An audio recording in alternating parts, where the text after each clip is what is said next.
Woj, we were just talking about the Houston end of things, and we know what Atlanta is getting, but I really wanted to get your insight on what this deal means for Denver and for Minnesota. Let's start with the Nuggets. They see themselves as a contender this year, too. Are they finished, or are they going to turn these assets around for more? No. Tim Connolly, Arturas Karnisovas, they're going to continue to see what's available out there for them. They got the first-round pick for Houston. You know, they could potentially use that in a deal, but they were in a position with Malik Beasley where I think they felt they were going to lose him this summer. You know, they tried to negotiate a rookie extension with him this fall, didn't get there on it, and I just think there was a limit they were going to go to with him, and so, you know, they brought back some role players in this deal. Beasley's a very good player, and he helped them. Certainly now there is a bigger role for Michael Porter Jr. They think he is ready to take that on, and certainly they spent the year, you know, hoping to get him further along, developed, and they know he's going to be a huge part of their organization for years to come. And then Minnesota, you know, they got really what was the best of available trade asset in this marketplace. That was from Atlanta. They got that first-round pick from Brooklyn that they have now, and again, they can use it in the draft. They can use it to go out and do some deals, and they see Beasley and Hernan Gomez as good fits long-term. They want to re-sign those two players this summer, and you see Gerson Rosas, you know, starting to reshape that roster in Minnesota. You know, D'Angelo Russell has been a target for them in free agency last summer over the last couple days, and they still have a window between now and 3 p.m. Thursday if they wanted to re-engage on Russell, but there was still a pretty significant gulf between the Warriors in Minnesota on any kind of a D'Angelo Russell deal. All right, so that's the Timberwolves and D'Angelo Russell.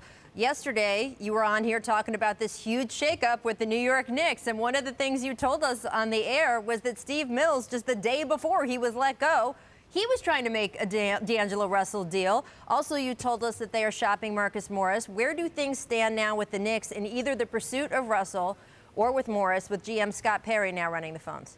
Well, it's becoming increasingly likely that Marcus Morris will be elsewhere at the trade deadline. There's a significant marketplace for him. I think both LA teams are competing for him, and you know, there's going to be, you know, not just the opportunity to acquire Marcus Morris, but to keep him away from your rival. There's an arms race going on in LA, as you guys well know. That's going to be a part of it. D'Angelo Russell, there's been no traction on any deal with him.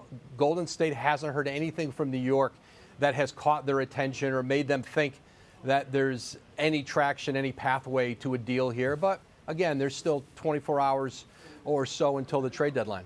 All right, you heard it here first from the man with, I think, just 2 phones still and counting, right? 2 phones, Woj, or have you added one for this trade deadline? 2. Three would be a little unwieldy. That would be ostentatious. Adrian, thank you so much. We will see you tomorrow. First, though, check out the Woj and Lowe trade deadline special. That is today at 5 o'clock Eastern on ESPN2.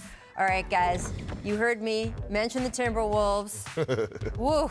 This is what Karl-Anthony Towns posted on his Instagram after the trade last night. I'll just keep running through these. These are sad faces. These are confused faces. And this was the deal. This is what the Timberwolves gave up. This is what they got. When you're posting that stuff on IG, Brian Windhorst, are you asking for a trade if you are Karl-Anthony Towns? Is that the next step of what we're going to see? Well, that's definitely something that executives in the league are keeping an eye on. This team's lost 12 games in a row. Cat had a tremendous start to the season, but then he got hurt and the team season's been derailed. And Gerson Rosas, their GM, has come out and said we're not trading him. So I definitely think that's something that coming summer and a year from now, if the Wolves aren't vastly improved, that we could look at. Cat is just in a bad mood right now. He was upset that he didn't get voted to the All-Star game. It's not a good time to be hanging around Cat right now. But I would just say there is still time here to salvage this with him, but it's got to be something that the Wolves have got to have on their radar. I mean, Kendrick, did you see those IG posts? Yeah, I did. Those are sad faces. Yeah, he should be sad at himself. I mean, he haven't won a game since November. And on top of that, have you looked at Cat defensive ratings? He's horrible. He's not guarding the paint. He's not blocking shots. All he cares about is getting his 25 and 13, those fool's goals number, and he talked all that noise, not only to me, but to everybody. oh, we got the best coach in the world. We got this, that, and the other. We here creating men. We're doing this, we doing that, and all this. No, you can't ask for a trade. You got to stick it out. You wanted my boy Tibbs out of there, they got Tibbs out of there. You wanted Jimmy Butler gone, they got Jimmy Butler gone.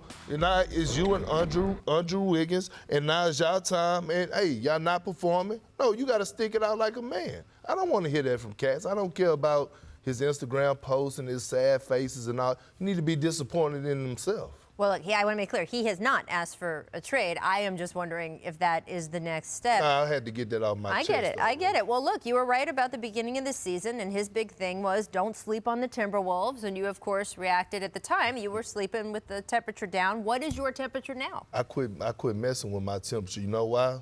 My light bill was sky high fooling with the Timberwolves. So guess what? I don't even indulge in that behavior anymore. I don't even, I'm sleeping comfortable. Because I had to turn on the box fan, ceiling fan, everything. Light bill was sky high. The real issue here with D'Angelo Russell is that the Warriors don't just want Andrew Wiggins. They want Andrew Wiggins and incentivization. In a potential trade with the Timberwolves. So, yes, we'll send you D'Angelo Russell. You send us Wiggins and potentially multiple picks, including this year's pick, potentially lightly protected or unprotected, which right now is trending towards the top 5.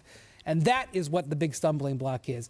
Could the Wolves, do they want Russell bad enough to actually put their first-round pick this year into it? The answer at this point is no, and that's why we don't have a deal. Well, this maybe goes back to the Instagram post, because if you're Karl-Anthony Towns, you care less about draft picks. You care about getting D'Angelo Russell, your friend, and getting some help, and maybe getting them on a different foot this season. So maybe the pressure there is going on internally in Minnesota, and we will see some movement in the next 24 hours.